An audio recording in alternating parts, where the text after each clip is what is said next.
بل یہاں پر میں 3 وظیفے ایسے بتاؤں گا انشاءاللہ جو ٹاپ آف دا لسٹ 3 وظائف ہیں مصیبت اور پریشانی میں تکلیف دور کرنے کے لیے، سنت وظائف آپ صلی اللہ علیہ وسلم کی طرف سے تعلیم فرمائے ہوئے۔ ان میں سے پہلا وظیفہ یہی جس کا قرآن میں بھی ذکر آ گیا کہ جو ان الفاظ کے ساتھ ہمیں پکارے گا، اللہ تعالیٰ فرماتا ہے کذالک ننجی المؤمنین، ہم اہل ایمان کو بھی نجات دیں گے اس طریقے سے، صرف یونس کو نہیں، اہل ایمان کو بھی۔ چنانچہ اسی کانٹیکسٹ میں پہلا وظیفہ ہے یہ لا الہ الا انت سبحانک انی کنت من الظالمین کا۔ لیکن اس سے پہلے میں ایک امپورٹنٹ بات کروں دعا کے حوالے سے کہ دعا کی قبولیت کا ایک پروٹوکول بھی ہے۔ ویسے تو آپ مسئلہ 82 دیکھیں گے، اس میں میں نے اور باتیں بھی کی ہیں، ٹاپک دوسری طرف چلا جائے گا، لیکن انصاف ہے کہ میں اس چیز کو بھی ایڈریس کروں۔ جامعہ ترمذی میں صحیح سند کے ساتھ یہ حدیث موجود ہے، انٹرنیشنل نمبر کے مطابق 593 نمبر حدیث ہے، اور یہ حدیث مشکات میں آپ کو پہلی جلد میں درود شریف والے چیپٹر میں بھی مل جائے گی۔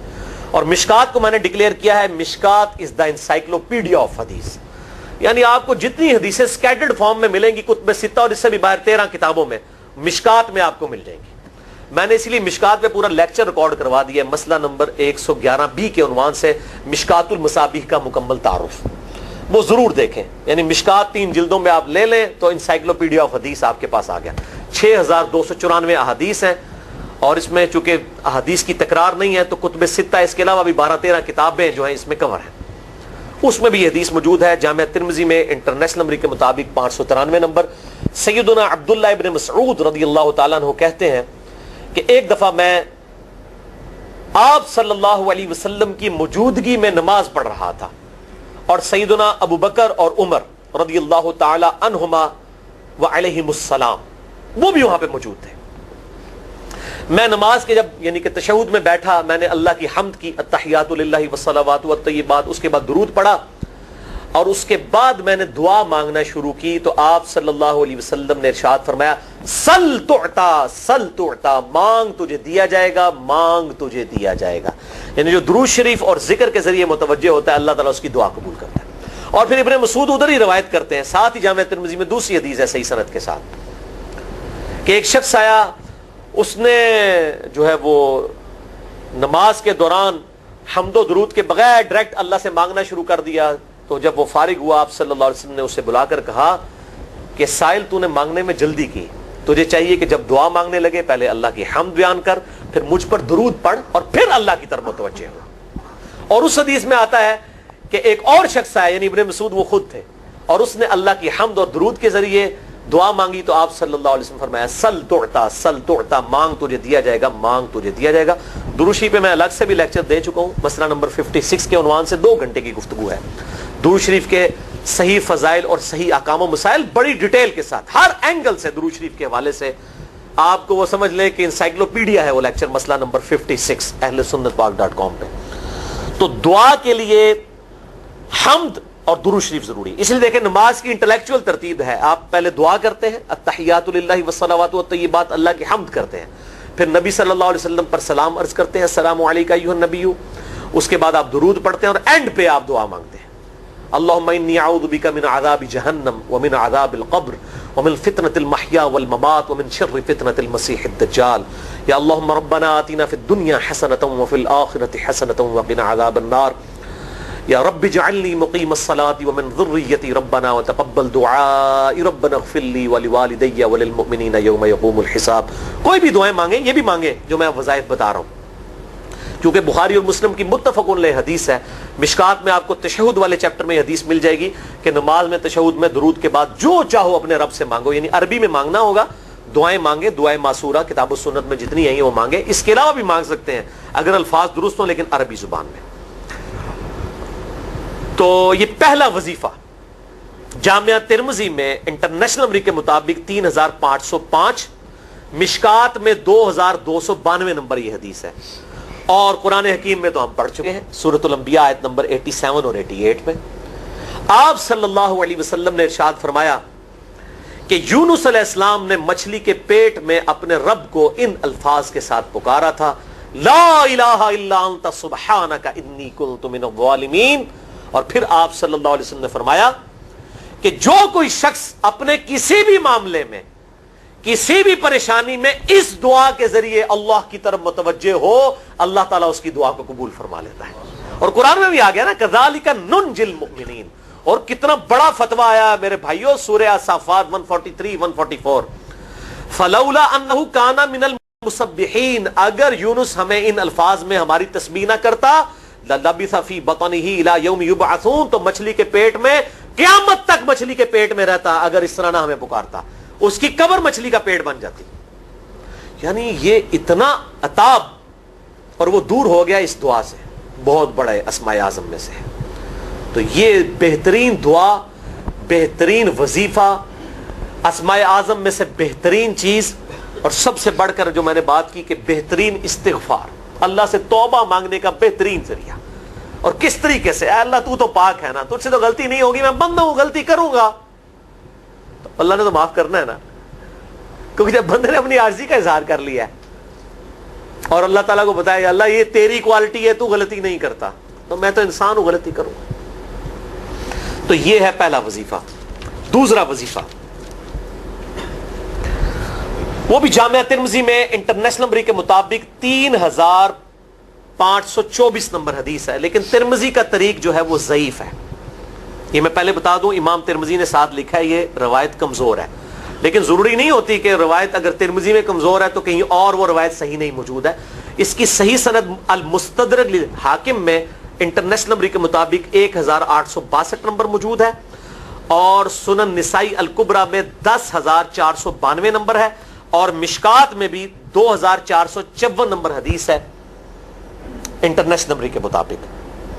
تو صحیح سند المستدرک للحاکم اور سنن نسائی الکبریٰ کے اندر موجود ہے.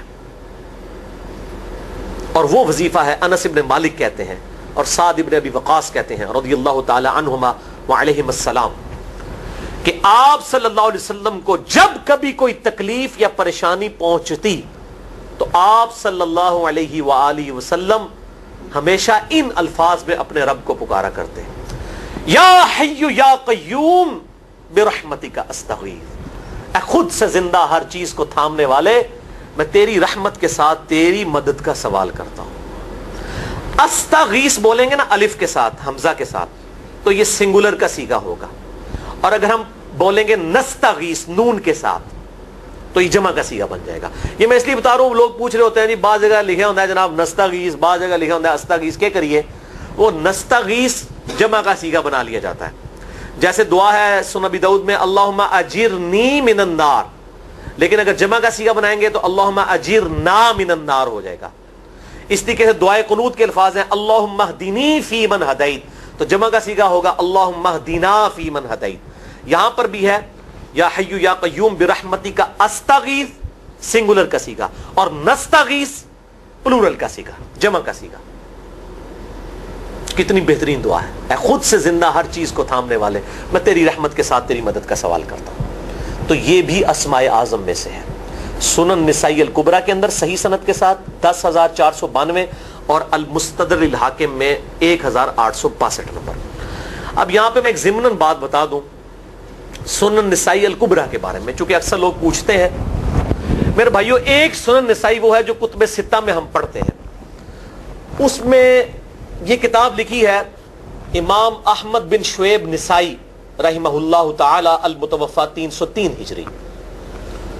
کتب ستہ میں یہ ویسے 5ویں نمبر پہ گنی جاتی ہے, لیکن بخاری اور مسلم کے بعد دنیا میں سب سے صحیح ترین کتاب سنن نسائی ہے. سب سے کم ضعیف حدیثیں اس کے اندر ہیں. بخاری مسلم کے بعد تیسرا نمبر اس کتاب کا ہے. دنیا کی کوئی حدیث کی کتاب بخاری مسلم کے بعد صحیح نہیں ہے جتنی سنن نسائی ہے. سنن نسائی جو ہمارے پاس کتب ستہ میں ہے نا, اس میں ہے 5761 احادیث انٹرنیشنل نمبر کے مطابق, اور یہ ساری انٹرنیشنل کتابیں عربی میں, انگلش میں اور اردو میں ہماری ویب سائٹ اہل سنت پاک.com پہ فری اس کا PDF موجود ہے, آپ ڈاؤن لوڈ کر سکتے ہیں. 5761 احادیث ہیں اس سنن نسائی میں جو ہمارے پاس ہے.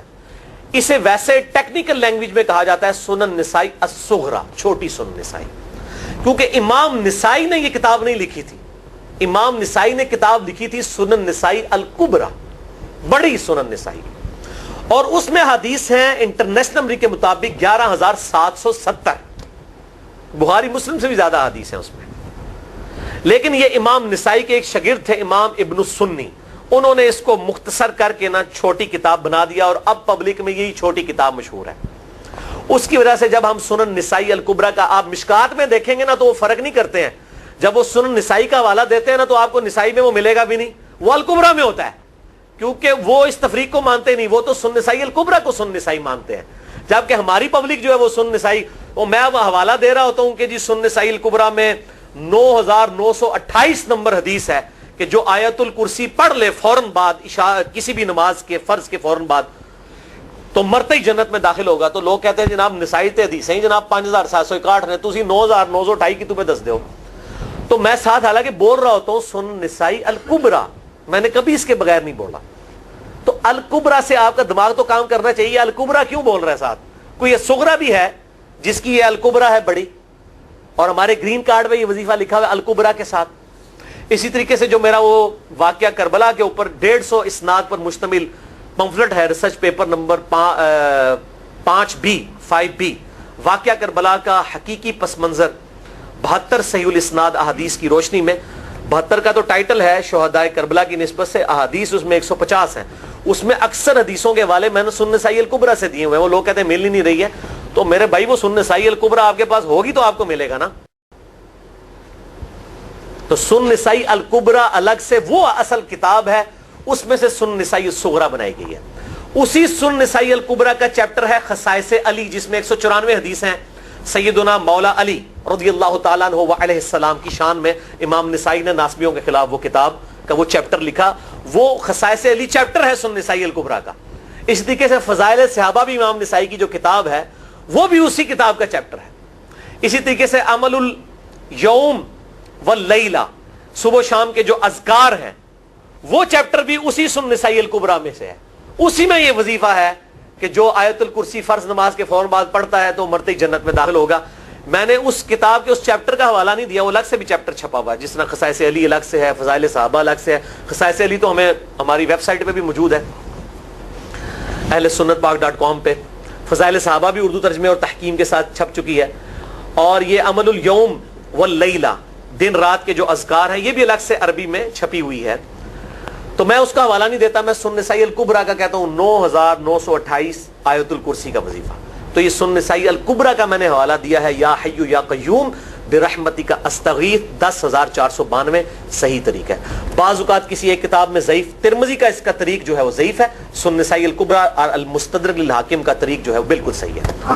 جس طریقے سے سنن ابی داؤد اور سنن ابن ماجہ میں کتاب النکاح چیپٹر میں حدیث ہے، اگر میں سجدہ جائز سمجھتا تو بیویوں کو کہتا کہ اپنے خامدوں کو سجدہ کریں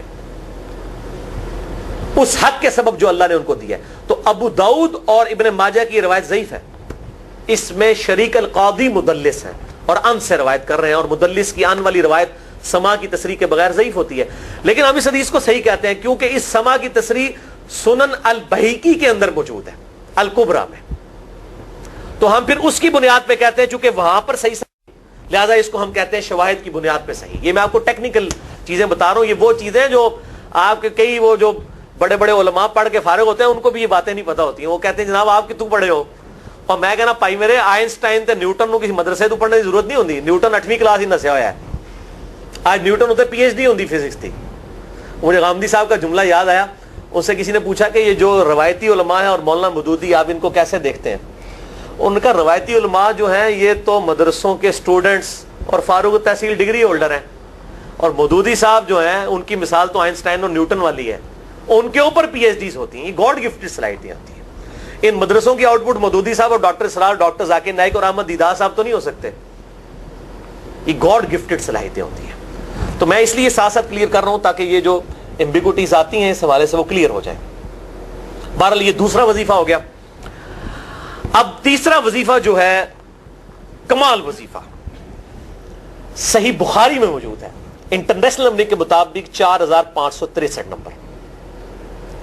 ابن عباس رضی اللہ تعالی عنہما کہتے ہیں وعلیہم السلام، وہ کہتے ہیں کہ سیدنا ابراہیم علیہ السلام کو جب آگ میں پھینک رہے تھے نا تو ابراہیم علیہ السلام نے اس وقت کہا تھا حسبنا اللہ و نعم الوکیل، ہم نے اللہ ہی پر بھروسہ کیا اور وہی بہتر کارساز ہے. اور تمہارے نبی صلی اللہ علیہ وسلم کو بھی جب مصیبت اور پریشانی آتی تھی وہ بھی پڑھا کرتے تھے حسبنا اللہ و نعم الوکیل، ہم نے اللہ ہی پر بھروسہ کیا اور وہی بہتر کارساز ہے. اس کے بعد وہ شعر جو بنا دیا نا نعم المولا و نعم النصیر، ویسے الگ سے آیت ہے، الگ سے آیت ہے، لیکن یہ شعر نہیں بنانا، بس اتنا ہی وظیفہ ہے حسبنا اللہ و نعم الوکیل. اور یہ جو انہوں نے کہا کہ نبی صلی اللہ علیہ وسلم بھی یہ کہتے تھے، اس کا ذکر الحمدللہ قرآن میں بھی موجود ہے، اس سے بھی بڑھ کر سورہ آل عمران کی 173 نمبر آیت میں ہے کہ جب نبی صلی اللہ علیہ وسلم اور اہل ایمان کو یہ خبر پہنچی کہ کافر ان کے خلاف سازشیں کر رہے ہیں، تو نبی اور اہل ایمان نے پکارا حسبنا اللہ و نعم الوکیل. تو حسبنا اللہ و نعم الوکیل قرآن کی آیت بھی ہے، اور یہ ہے وہ آیت، وظیفہ قرآن میں آیا ہوا ہے یہ آل عمران 173 اور صحیح بخاری 4563. اور مجھے بڑا وجد آیا کہ ابراہیم علیہ السلام کو جب آگ میں پھینکنے لگے تھے انہوں نے اس وقت اللہ کو ان الفاظ کے ساتھ پکارا حسبنا اللہ و نعم الوکیل. اچھا یہ جتنے بھی وظیفے ہیں نا میرے بھائیوں، ان کا فائدہ اسی وقت ہے جب آپ کو ترجمہ بھی ان کا آتا ہوگا، ورنہ آپ روزانہ جتنی مرضی تسبیح کھینچتے رہے کوئی فرق نہیں پڑے گا. اس لیے میرا ایک پرسنل مشورہ ہے کہ جب بھی یہ وظیفے پڑھے نا آپ، اردو ترجمہ بے شک آتا بھی ہو رہا ہے، ایک دفعہ اپنی زبان میں اس کو ریپیٹ کریں. یعنی آپ پڑھیں حسبنا اللہ و نعم الوکیل، میں نے اللہ ہی پر بھروسہ کیا اور وہی بہتر کارساز ہے. آپ دیکھیں یہ صوت القرآن چینل میں جب وہ عربی چل رہی ہوتی ہے، جیسے ہی وہ مراج الدین خان کا ترجمہ شروع ہوتا ہے نا، کیسے کب کبھی تاری ہو جاتی ہے، کیونکہ ہماری زبان میں بات ہو رہی ہوتی ہے نا. ابھی تو نہیں قیام اللیل میں رو رہے ہوتے، ان کی زبان میں بات ہو رہی ہوتی ہے، اپنی زبان کا اثر ہوتا ہے. اسی طریقے سے آپ لا الہ الا انت سبحانک انی کنت من الظالمین، یا حسبنا اللہ و نعم الوکیل، یا حی یا قیوم برحمتک استغیث، جو بھی وظیفے پڑھیں نا، ایک دفعہ ان وظیفوں کو جب آپ الگ سے دعا مانگ رہے ہوں اس وقت اس کو آپ اپنی زبان میں بھی دہرائیں. اور اس کے لیے کوئی تسبیح نہیں کھینچنے کی ضرورت کہ آپ نے اتنے 100 دفعہ پڑھنا ہے. تسبیح تو ویسے ٹھیک ہے، وہ آپ استعمال کر سکتے ہیں، لیکن آپ چلتے پھرتے اٹھتے بیٹھتے ہر وقت جس حالت میں بھی، اور صحیح مسلم میں حدیث ہے کہ یہ جو وظائف ہیں ان کے لیے تو کوئی وضو بھی کیا غسل بھی پروٹوکول نہیں ہے. اب عائشہ کہتی ہیں نبی صلی اللہ علیہ وسلم حالت جنابت میں بھی اللہ کو یاد کر لیا کرتے تھے. صحیح مسلم میں حدیث موجود ہے، جنابت والے چیپٹر میں ہر حال میں اللہ کو یاد کرتے تھے. اور جو قرآن میں بھی دعائیں یا اذکار آئی ہیں نا، جب آپ حالت جنابت میں بھی اس کو کریں گے نا تو اس پہ قرآن کا حکم نہیں لگے گا. تو جامعہ ترمذی اور ابو داؤد میں جو حدیث ہے کہ حضرت علی کہتے ہیں نبی صلی اللہ علیہ وسلم کو حالت جنابت کے علاوہ کوئی اور حالت قرآن پڑھنے سے مانے نہیں ہوتی تھی، تو اس سے مراد قرآن کی تلاوت ہے. اگر قرآن کی دعائیں جیسے ہیں بسم اللہ الرحمن الرحیم، یہ بھی تو قرآن ہے، سبحان اللہ بھی تو قرآن ہے، الحمدللہ بھی تو، یہ اذکار جو ہے نا جب آپ اذکار کی نیت سے پڑھ رہے ہوں گے پھر یہ قرآن نہیں شمار ہوں گے، ذکر شمار ہوں گے. اور اس کے لیے نہ وضو پروٹوکول ہے اور نہ غسل کا ہونا ضروری ہے، ہر حال میں اللہ کو یاد کریں. تو یونس علیہ السلام نے کتنے یاد کیتا ہے؟ پھر الظلمات، مچھلی کے پیٹ میں، جہاں نہ کوئی اگربتی تھی اور تعفن پھیلا ہوا تھا اور اندھیرا ہی اندھیرا تھا. یہاں پہ وہ جناب کس طرح وہ روشن کرتے ہیں، پھر 1.25 دفعہ پڑھواتے ہیں. یعنی میں بتا رہا ہوں آدھا سچ بڑا خطرناک ہوتا ہے. یعنی آیت کریمہ کی اصلیت تو موجود ہے کتاب و سنت میں، لیکن آدھا جو سچ جھوٹ ساتھ ملا لیا نا اس کی وجہ سے سارا بیڑا غرق کر دیا ہوا. اور بجائے یہ کہ لوگوں کو یہ وظیفہ بتایا جائے کہ اٹھتے بیٹھتے چلتے پھرتے اللہ کو ان الفاظ میں یاد کریں، اس کو انہوں نے کوئی اور ہی رنگ دے دیا ہوا ہے اور اس نے 1.25 دفعہ ختم اور پتہ نہیں کیا کچھ بنا دیا ہوا ہے. تو یہ 3 وظائف تھے بڑے اہم اس حوالے سے، اور میں نے اس کو ضروری سمجھا کہ میں یہ ضرور بتا دوں تاکہ لوگ اس پہ ایجوکیٹ ہوں، ان وظائف کو کریں. اور مسئلہ نمبر 82 میرا الگ سے میرے بھائیوں ریکارڈ ہے. مسئلہ نمبر 82 اسماء اعظم اور دعا کی قبولیت سے متعلق جتنی بھی چیزیں ہیں میں نے اس میں بڑی ڈیٹیل کے ساتھ الحمدللہ کئی اور وظائف بھی بتائے ہیں، لیکن اب وہ اتنے وظائف کوئی جمع کرنے کی ضرورت نہیں ہے. موٹے موٹے 3 وظیفے جو بتا دیے انہی کو اگر کوئی لے لے اپنی دعاؤں میں انہی وظائف کو کرے تو اللہ تبارک و تعالی ہر معاملے میں جو ہے وہ انشاءاللہ تعالی کفایت فرمانے والا ہے.